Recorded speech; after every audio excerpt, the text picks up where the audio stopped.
Une voiture de police anonyme, pas de signe distinctif, pas de gyrophare. Le conducteur est pressé, mais doit rester discret. Xavier, tu peux voir avec Hervé où en est le vol, s'il est toujours prévu? Sa spécialité, la surveillance et la filature. Il est agent secret. À tout à l'heure. Ça change tous les jours, tous les instants. On va à Roissy dans 2 heures, on peut être à Lille ou être revenu ici parce que l'avion a été annulé, parce que la cible n'a pas pris son avion. Enfin, c'est assez changeant en fait. Ah, c'est imprévisible. C'est totalement imprévisible. La cible, comme dit le policier, c'est l'homme qu'il doit prendre en chasse aujourd'hui. Une filature pour le compte de collègues de services étrangers. Ceux-ci viennent d'envoyer une alerte. Un suspect qu'il surveille depuis plusieurs mois a pris l'avion ce matin, destination Paris.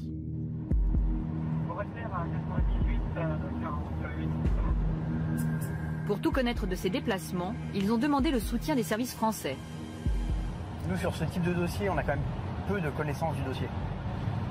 Là, pour l'instant, on n'a qu'une tenue vestimentaire très approximative.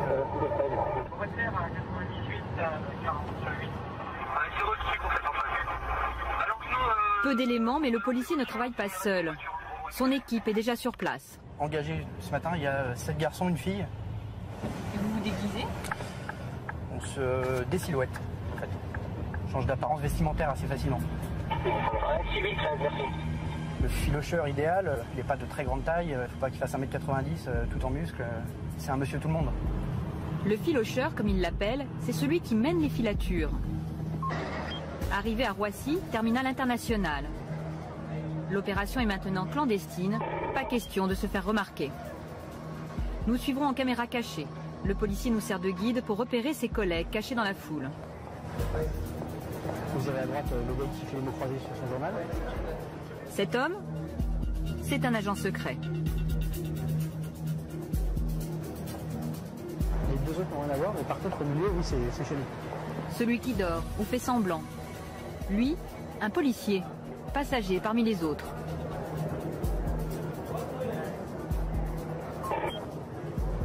Enfin, ce couple d'amoureux qui boit un café tranquillement. Eux aussi, des agents secrets. Tous sont déjà en place, au cas où le passager serait attendu. Un proche qui pourrait donner l'alerte. À partir de maintenant, l'attente commence. Elle peut durer des heures.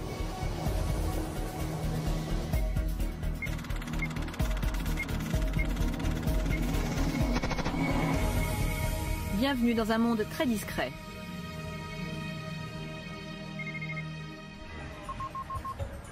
La direction du renseignement, c'est juste un immeuble anonyme. Seul indice, les plantons à l'entrée. Et pourtant, la sécurité se veut maximum. Il y a un peu plus d'1 an, le bâtiment a échappé à un attentat à la voiture piégée. Déjoué in extremis. Le ministère de l'Intérieur nous a entrouvert la porte de son service de renseignement. Une première, mais sous contrôle. La plupart des visages resteront masqués. Quant à la parole, les informations, elles seront délivrées au compte-gouttes.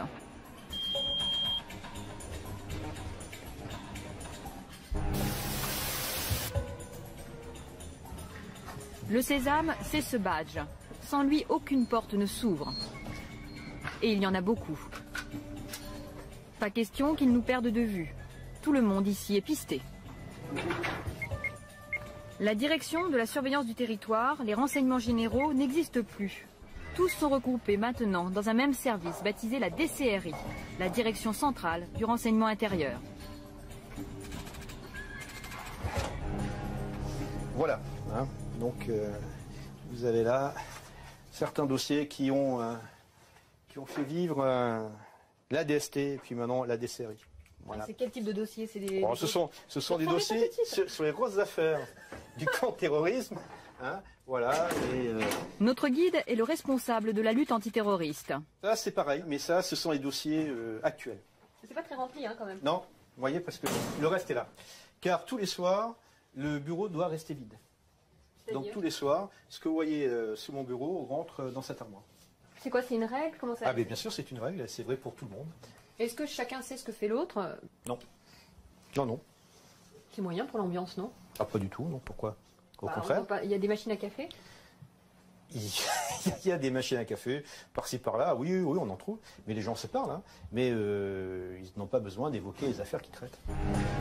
Des affaires si confidentielles que même les proches sont tenus à l'écart. Et quand leurs questions sont trop indiscrètes, à chacun sa technique pour les déjouer. Lorsqu'on me demande vraiment des informations sur un dossier, je me contente de ce qui est sorti dans la presse. Et je prends les articles du Monde par exemple, et voilà, comme ils ne lisent pas le Monde, voilà. Ça fait, ils ont l'impression que c'est une information.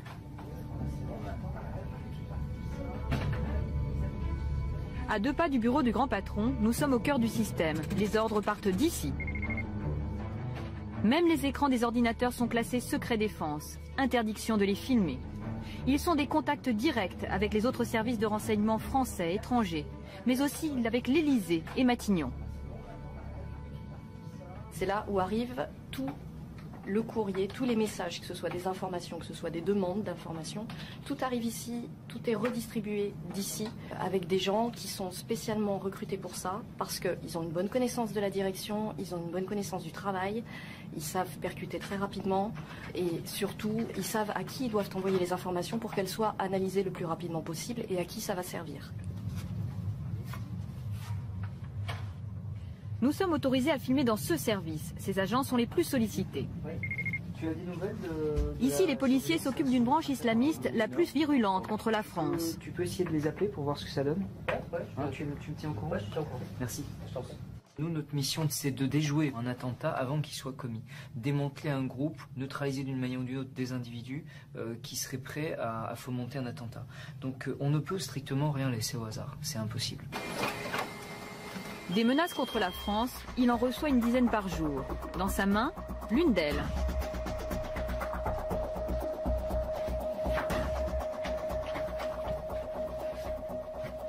C'est un Tchétchène qui est rentré en contact avec une fille qu'on suivait, qui elle est maghrébine. Bon, et ça soit Tchétchénie, c'est pas mal. Et il veut, qu'est-ce qu'il a dit? Qu'il voudrait également... Le chef de la division antiterroriste évalue le danger et les moyens à déployer.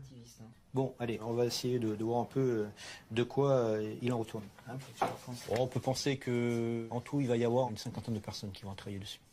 Une cinquantaine de personnes parce qu'il y a l'aspect analyse, recherche de renseignements. Et puis, si on met une surveillance physique, là, tout de suite, les effectifs vont monter de façon conséquente. Il faut que, très vite, on localise cet individu, qui sont les contacts de ce jeune, que ce soit en France ou dans les pays qui mènent à cette terre de djihad. Tout connaître de ceux qu'ils appellent leurs cibles. Nous allons entrevoir de quelle façon.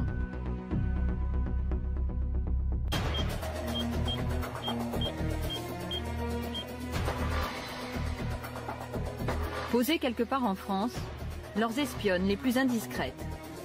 En principe, seuls les policiers spécialement accrédités peuvent accéder ici.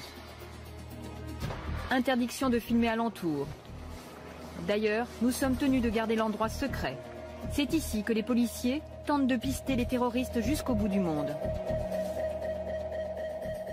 Et cela se fait par les airs. La plupart des conversations peuvent être interceptées grâce à un satellite braqué vers la Terre, vers une zone désignée par les policiers. Comme un aspirateur, il avale tout. Les conversations d'un téléphone fixe, d'un mobile, le contenu des courriers électroniques et même des fax. Cryptés ou non, pour lui c'est pareil. Des millions d'informations arrivent ici chaque jour. Les trier, c'est le travail de ces ordinateurs. Il classe par numéro de téléphone et par zone géographique, isole ce qui intéresse les policiers. Pour les personnes concernées, plus d'intimité, plus de vie privée.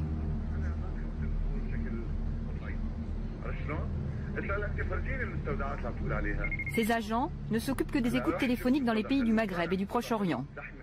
Alors ici, on traite plusieurs centaines de milliers de communications par jour. Il y a effectivement une masse d'informations qui est énorme, mais nous ne sommes intéressés que par une partie infini-décimale, car nous avons une approche qui est très ciblée sur ce flux qui est effectivement très conséquent. Toutes les conversations sont traduites, disséquées, analysées, de la plus sensible à la plus anodine. Disputes de famille,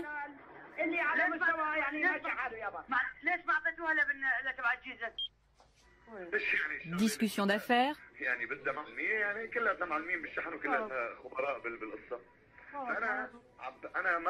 et parfois des propos plus intimes encore.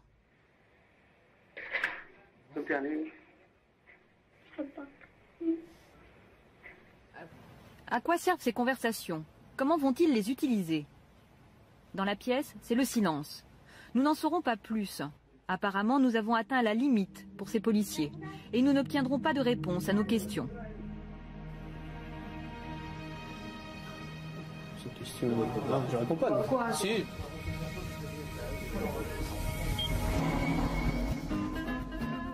Récolter toutes ces informations, aussi intimes soient-elles, c'est stratégique, selon le service de renseignement. Ce que nous confirme ce policier qui y a passé plus de 20 ans.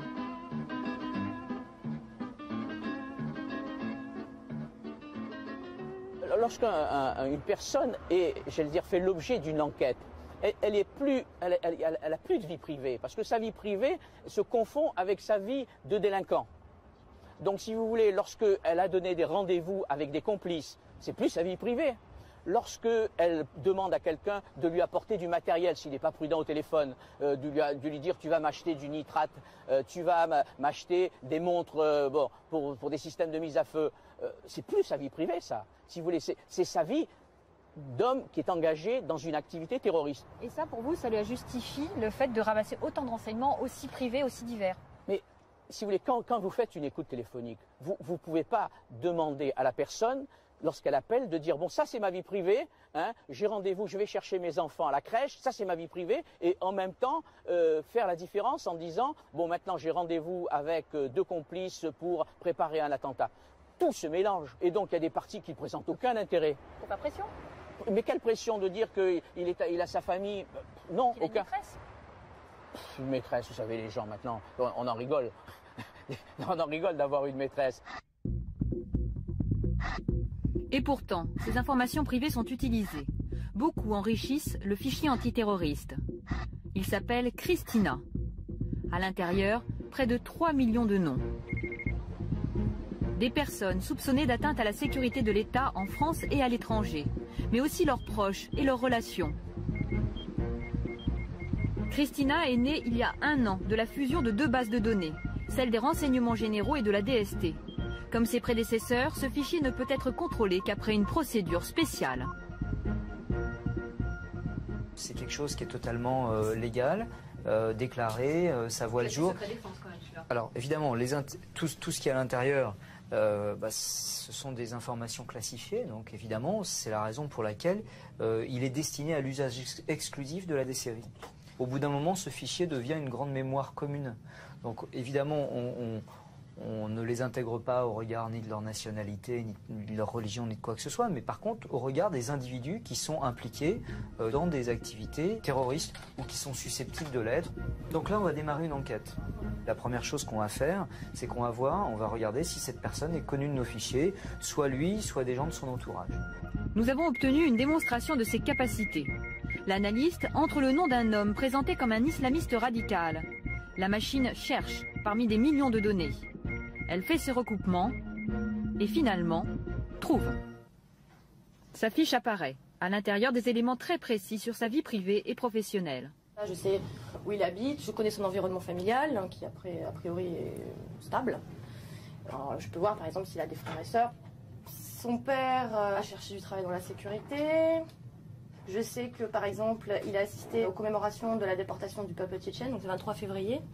Et de là, on peut détecter certains profils potentiels pour le djihad, puisqu'on a généralement affaire à des jeunes désocialisés, qui n'ont plus de repères, qui sont à cheval entre 2 cultures, qui n'ont en général connu que la guerre. C'est pas un peu Big Brother tout ça? Non, on travaille sur des gens qui sont des extrémistes, qui sont potentiellement violents. Ce sont des surveillances. Il n'y a rien d'attentatoire. Je veux dire, on n'est pas, il n'y a pas de coercition, il n'y a rien. On s'assure qu'il n'y a pas quelque chose de dangereux. Une surveillance invisible et sans conséquence selon les policiers. Mais une fois dans leur collimateur, ils ne vous lâchent plus. Arrivée de l'individu, tenue vestimentaire, veste kaki, pantalon noir, basket noir. Et en dessous, il a un pull noir. C'est reçu? Oui. Retour à Roissy. Reçu à 98 et... Les policiers sont prêts à filer leurs suspects. Des agents toujours incognito dans la foule. Ils se frôlent sans se regarder. Il est posé là.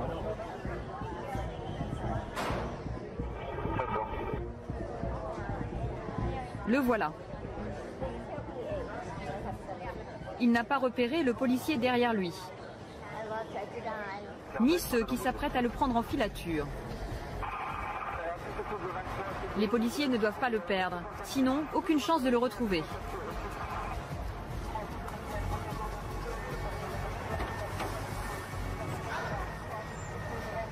L'homme monte dans un taxi. 150 km/h au compteur, la routine. Slalom entre les voitures jusqu'à Paris.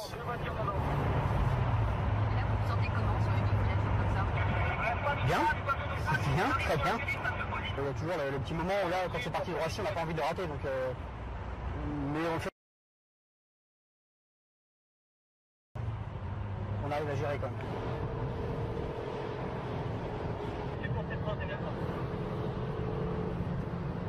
Il est là-bas, là. Tu vas nous passer ou pas? Ouais, ça rentre sur la Paris, ça rentre sur la Paris. Ouais, 30, il reste 2 de 52, ça va se poser, ça se pose, ça se Clichy, au niveau du café brasserie Vepler. Le client descend, le client descend. 720, vidéo effectuée. Ouais, c'est pris. Ça veut dire qu'ils ont fait une image du client. Ouais. Une première photo immédiatement envoyée au service. D'autres suivront. Ces surveillances peuvent durer des semaines, des mois même, de jour comme de nuit. Les policiers ne peuvent pas rester 24 heures sur 24 à ces trousses. Ils passent donc le relais aux hommes de l'atelier. Ce jour-là, les techniciens transforment une bouteille de liqueur en caméra espionne. Batterie.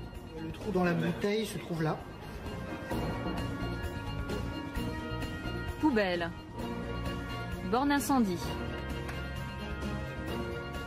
Et même panneaux de travaux. Des mini-caméras qui filment en toute discrétion. Ces hommes, par exemple, sur ces images qui nous ont été fournies par des policiers. Soupçonnés d'appartenir à un groupe terroriste, ils ne se sont doutés de rien jusqu'à leur arrestation. Tout est bon pour le camouflage et c'est du sur-mesure. C'est une vraie souche d'armes en fait, qu'on a complètement évidée. Là vous avez l'objectif de la caméra qui se trouve ici, pour dire la cible vient de sortir de chez elle par exemple, et donc les équipes de filature qui se trouvent le plus loin possible de l'objectif vont pouvoir enquiller sur la filature du véhicule. Pour garder le secret, les hommes de l'atelier ne nous montreront qu'une partie de leur technologie toujours plus sophistiquée. D'ailleurs, peut-on un jour imaginer qu'elle remplace le policier? Le mythe, le rêve du tout technique, avec des machines, des super ordinateurs qui permettraient d'arriver à des résultats fantastiques au cœur d'un réseau terroriste, puisque c'est la matière qui nous occupe. Là. Non, ça fait partie de la science-fiction et ça n'existe pas. En fait, ici, le nerf de la guerre, c'est le renseignement humain. Il y a 2 ans, nous avions pu filmer un policier avec son informateur. Celui-ci a une mission, infiltrer les réseaux islamistes.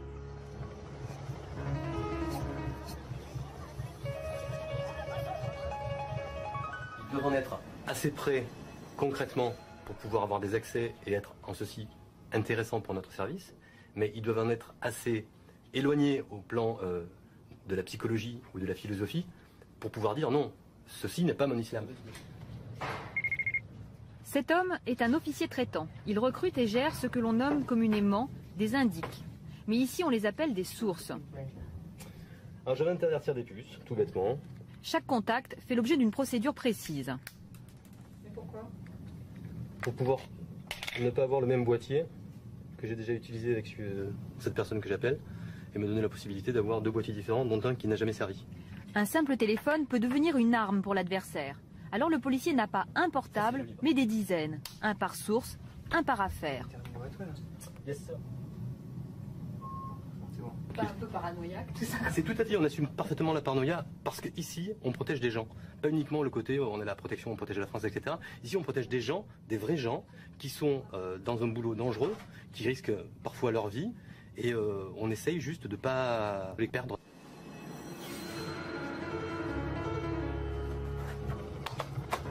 Nous allons l'accompagner jusqu'à son rendez-vous secret.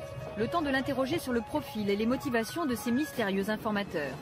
Comment les incite-t-il à collaborer? Quel pacte passe-t-il avec eux? Jamais on ne doit faire de pression sur la personne. Parce que la pression, la menace, ça peut fonctionner dans certains d'autres services où j'ai travaillé en matière de stupéfiants par exemple, en matière de contre-terrorisme, on ne cherche pas des balances. Ce sont des gens qui ont vraiment une idée, qui ont vraiment le sentiment de travailler avec nous, pas pour nous. Ce policier ne pratiquerait donc aucune pression sur ses sources. Des propos impossibles à vérifier.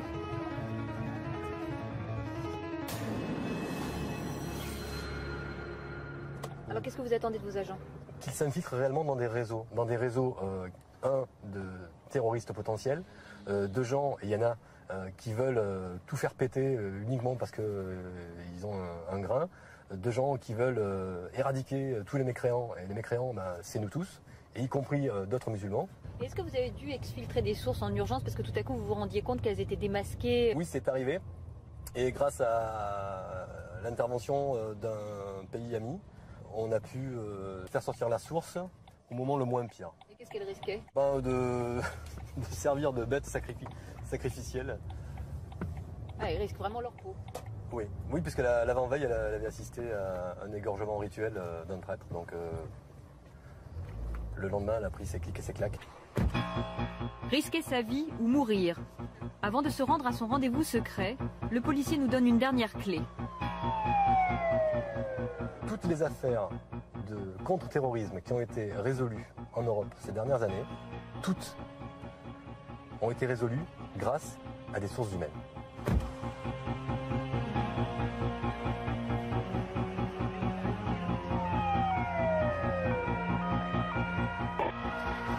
Une cellule islamiste, le groupe salafiste pour la prédication et le combat. Pour avoir été identifié comme proche du GIA, le groupe islamique armé, le bilan des 2 perquisitions évoque bien la piste d'un attentat. Depuis des années, la France traque les réseaux islamistes. Ces responsables sont soupçonnés d'avoir recruté des candidats français pour le djihad. Comme le révèle ce matin Libération, il aura fallu 7 ans d'enquête avant de clore le dossier. Depuis le dernier attentat de décembre 1996 à Port-Royal, on a pu démanteler une quinzaine, un peu plus de 15 d'ailleurs, réseaux qui préparaient effectivement des attaques sur le sol national. En France aujourd'hui, 350 islamistes interpellés par la DCRI sont sous les verrous. Pour chacun, il y a eu une enquête et des auditions sous la responsabilité du parquet antiterroriste, puis une condamnation par un tribunal. Malgré ces garde-fous, peut-on affirmer que le système est fiable? Des innocents peuvent-ils être mis en cause? Si c'est arrivé, quelquefois, personne n'est infaillible. Et parfois, on peut effectivement se tromper sur un faux renseignement. Mais ça n'est jamais allé plus loin. On a très rapidement reconnu la chose et les gens ont été libérés aussitôt. Cela n'a pas toujours été le cas. Il y a 10 ans, c'était le procès Chalabi, ou l'histoire d'un dérapage. C'est une protestation solennelle et que nous avons voulu très forte et unanime de tous les avocats contre le procès de masse. Nous sommes en 99. Ces avocats représentent les prévenus du dossier Chalabi. Au total, 138 personnes jugées dans ce gymnase spécialement aménagé. Un procès, mais surtout un fiasco policier et judiciaire. Tout a commencé avec l'arrestation de l'islamiste Mohamed Chalabi, le chef d'un réseau actif et dangereux.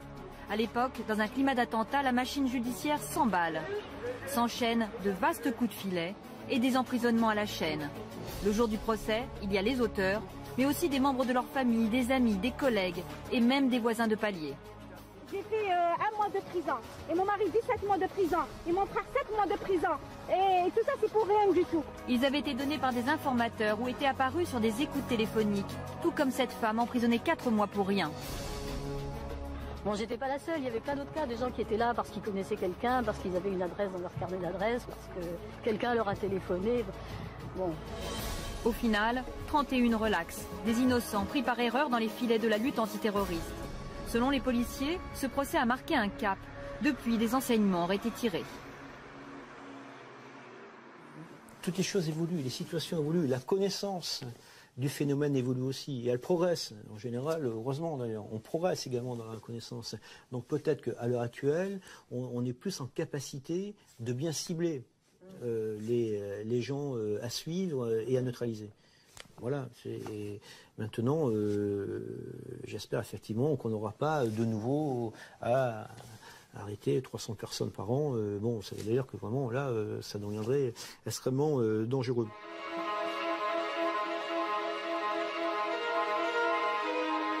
La DCRI est aujourd'hui présentée comme un service de renseignement spécialisé. Selon son patron Bernard Scarsini, sa mission est la protection de l'intégrité de l'État, de ses intérêts. Mais enquête-t-il toujours sur les affaires dites sensibles? Non mais la vie privée des gens ne m'intéresse plus. Je crois que vous vous méprenez.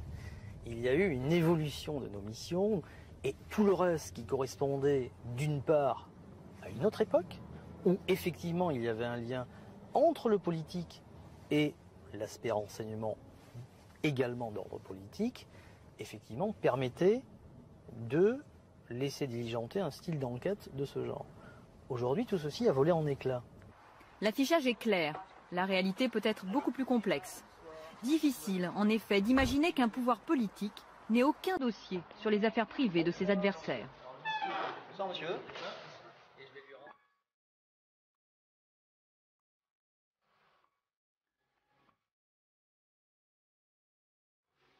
Comme chaque soir, le policier détruit une partie des informations de la journée.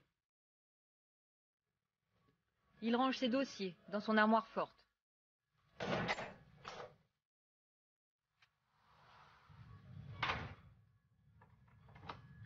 Comme la plupart de ceux que nous avons suivis durant le tournage, c'était la première fois qu'une caméra entrait dans son quotidien discret. Pas un quotidien à la James Bond, mais plutôt un monde de fourmis laborieuses, où la moindre victoire, le moindre échec, sont de toutes les façons voués à rester dans l'ombre. Ce document a été tourné en 2010. Aujourd'hui, la DCRI s'appelle la DGSI. Alain Julier, bonsoir. Bonsoir. Alors, vous avez été directeur du renseignement à la DGSE, les services de renseignement extérieurs. Oui. Aujourd'hui, vous êtes président du club des directeurs de sécurité des entreprises. Oui. Alors, l'actualité vient de nous rappeler la difficulté des services de renseignement. Oui. Le suspect en cause dans cette tentative d'attentat était fiché, mais son arrestation relève du hasard. Alors, est-ce que l'on peut dire aujourd'hui que Sid Ahmed Glam est passé à travers les mailles du filet ? Non, on ne peut pas dire ça puisqu'il était identifié. Il était identifié, il avait été convoqué plusieurs fois, contrôlé plusieurs fois. Le problème que ce genre d'individu pose, c'est que quand ils ont un comportement, je dirais, normal pendant un certain temps, on ne va pas mobiliser sur lui des moyens importants puisqu'il a un comportement à peu près normal. Et il a été convoqué mais pas empêché de nuire. Oui, c'est ça, mais parce qu'à l'époque, il semblait assez calme. Ça semblait être un djihadiste calme, si vous voulez. Et en réalité, pas du tout. C'était probablement, c'est ce qu'on peut appeler plutôt un agent dormant, c'est-à-dire quelqu'un qui trompait son monde en se préparant à quelque chose. Est-ce que ça veut dire que les services de renseignement se sont trompés justement sur sa capacité de nuire ? Ils n'ont probablement pas identifié totalement le niveau de dangerosité qu'il avait. Mais vous savez, c'est pas facile. Quand vous êtes avec des gens qui sont issus du grand banditisme ou qui sont issus des banlieues, des leaders de banlieue, c'est assez facile parce qu'ils sont très démonstratifs dans leur comportement. Quand vous êtes sur des intellectuels, c'est pas du tout la même chose, c'est beaucoup plus compliqué. Nous, on l'a connu avec Action Directe, avec les Brigades Rouges, on l'a connu de chaque fois qu'il y avait des intellectuels au milieu. C'est beaucoup plus difficile à gérer parce que ces gens-là sont intelligents et sont capables de dissimuler beaucoup plus que d'autres. Alors Alain Juillet, une nouvelle loi sur le renseignement est en discussion en ce moment. Si elle est votée, elle permettra de pratiquer des écoutes plus intrusives qu'auparavant. Oui. Par exemple, poser des micros dans une voiture, dans un appartement, sans l'aval d'un juge. Alors est-ce que vous pensez que ces nouvelles mesures vont améliorer la lutte antiterroriste ? Je crois qu'il n'y a aucun doute là-dessus, si vous voulez. Alors on peut parler bien sûr de cette loi en disant qu'elle est restrictive de certaines libertés, qu'il y a peut-être certaines parties qui ne sont pas tout à fait bien écrites, mais sur le fond, il faut dire la vérité, c'est une nécessité absolue. Il faut que nos concitoyens comprennent que nous sommes dans une espèce de guerre, une guerre qui ne peut pas, on ne veut pas donner le nom de guerre, mais c'est une réalité dans laquelle nous avons des gens qui sont là pour déstabiliser, pour faire peur, pour déstabiliser le pays, pour retourner les gens et les convaincre que le califat et donc l'islamisme salafiste est la solution la meilleure. Et à partir de ce moment-là, il faut qu'on puisse employer les moyens nécessaires pour les identifier et les mettre hors d'état de nuire. Parce que s'opposer aujourd'hui en disant moi je ne veux pas, par exemple, je ne veux pas qu'on mette des micros, ok. Et quand il y a un attentat, qui prend la responsabilité? Ceux qui sont opposés maintenant? Alors que nous savons, nous, que si on peut placer par exemple un micro sur quelqu'un qui est identifié, parce qu'il y a des règles, ça ne se fait pas comme ça, quelqu'un qui est identifié comme dangereux, ben on va peut-être pouvoir détecter avant la chose. On ne peut pas toujours reposer sur un hasard comme celui qui vient de se passer, où le gars se tire une balle dans la jambe, parce que ça c'est un coup de chance. Alors, sinon, l'attentat, il aurait eu lieu. Hein. Alors justement, pour revenir à cet attentat évité, là, concernant le profil du suspect de Sid Ahmed Glam, on sait ce soir que c'était un bon étudiant de 2011 à 2013 dans une école d'informatique parisienne, que depuis il avait arrêté ses études, qu'il avait donc été convoqué à 2 reprises à la DGSI. Est-ce que son profil vous surprend ? Non, parce que si vous voulez, dans les mouvements terroristes, c'est-à-dire tous les mouvements terroristes, il n'y a pas que celui-là. Dans tous les mouvements terroristes, vous avez toujours 2 types de gens. Vous avez des intellectuels. Quand je dis des intellectuels, ceux qui ont fait des études supérieures, qui peuvent aussi occuper des fonctions de cadre dans des entreprises, hein, et qui, eux, vont mener le combat terroriste avec une autre pratique, c'est-à-dire en essayant de mieux s'intégrer dans la société pour la détruire. Alors que quand vous prenez, je dirais, les fantassins du terrorisme, et c'est pas du tout péjoratif, mais ceux qui vont être en dessous, eux, ils ont des comportements beaucoup plus simplistes, ils sont manipulés, ils font ça dans un cadre d'une manipulation, alors que les intellectuels, ils font ça dans le cadre d'une conviction. Ce n'est pas du tout pareil. Et c'est beaucoup plus difficile à gérer. Selon vous, ces intellectuels, il en existe beaucoup en France ? Je pense, alors, il y en a un certain nombre. Il y en a un certain nombre qui sont plus ou moins identifiés. Combien ? Je n'ai pas les chiffres, hein, je ne peux pas vous dire parce que c'est compliqué, mais ce qui est certain, c'est que ces intellectuels qui existent, hein, et qui sont capables, sur le Coran, par exemple, de vous répondre certainement beaucoup mieux que le font la plupart des terroristes dont on a pu parler jusqu'à maintenant. Mais ces intellectuels, c'est aussi des gens qui, pour certains, ont été faire le djihad, ont été identifiés au djihad comme des combattants formidables, parce qu'il y en a, et qui ensuite ont été conditionnés pour revenir comme agents dormants, avec l'autorisation de se comporter comme un occidental, c'est-à-dire sans barbe, sans djellaba, sans aller à la mosquée, en buvant de l'alcool, jusqu'au moment où ils reçoivent l'ordre d'attaquer. Il passe à l'action. Alors selon vous, Alain Juillet, quel est le danger que redoutent le plus les services de renseignement aujourd'hui ? Je crois que les services de renseignement, leur travail, c'est de faire du renseignement, si vous voulez. Donc, ce qu'ils redoutent le plus, c'est de ne pas avoir les moyens suffisants pour pouvoir le faire. Infiltrer un réseau de djihadistes ou le surveiller, si vous voulez, contrôler tous ceux qu'on a identifiés, que le ministre de l'Intérieur ou le Premier ministre ont décrit, ont donné en chiffres. Pour arriver à les surveiller à peu près, il faut des moyens. Mais pas seulement des moyens humains, il faut aussi des moyens techniques. Et c'est ça dont on a besoin. Un service de renseignement, s'il n'a pas les moyens nécessaires pour faire son travail, ben, il est aveugle. Hein. Est-ce qu'il les a aujourd'hui, ces moyens ? Je pense qu'il va les avoir avec la loi. Pour le moment, si jamais cette loi est votée, donc fin juin. Ah oui, il est certain que si cette loi est votée, ils auront les moyens. Avant, ils avaient certains de ces moyens, mais non officiellement ou de manière beaucoup moins claire. Donc c'était pas bon. Parce que ce sont des fonctionnaires, et les hauts fonctionnaires ou les fonctionnaires, ils doivent respecter la loi, ils doivent respecter les règles. Donc pour qu'ils puissent travailler bien, il faut qu'ils soient dans un cadre légal. Ça, c'est clair et net. Or, on n'était pas jusqu'à maintenant. La meilleure preuve, c'est que, regardez, dans ce texte, ça n'a rien à voir, et pourtant ça a beaucoup à voir. On commence à dire dans ce texte, par exemple, qu'en aucun cas on doit donner les noms des agents de renseignement. Bon, c'est très important parce que ce que personne ne se rendait compte, c'est que si vous donnez le nom d'un agent, toute sa famille est mise en danger face aux terroristes. Merci beaucoup. Merci Alain Juillet. Merci Alain Juillet pour ces explications. Et merci à vous tous de nous avoir accompagnés tout au long de cette émission spéciale. Vous pouvez nous retrouver sur france2.fr pour nous faire partager vos commentaires et vos réflexions. Rendez-vous jeudi prochain pour un nouveau numéro d'Envoyé spécial. Et dès samedi, ne ratez pas un rendez-vous exceptionnel à 14h dans Mon Envoyé.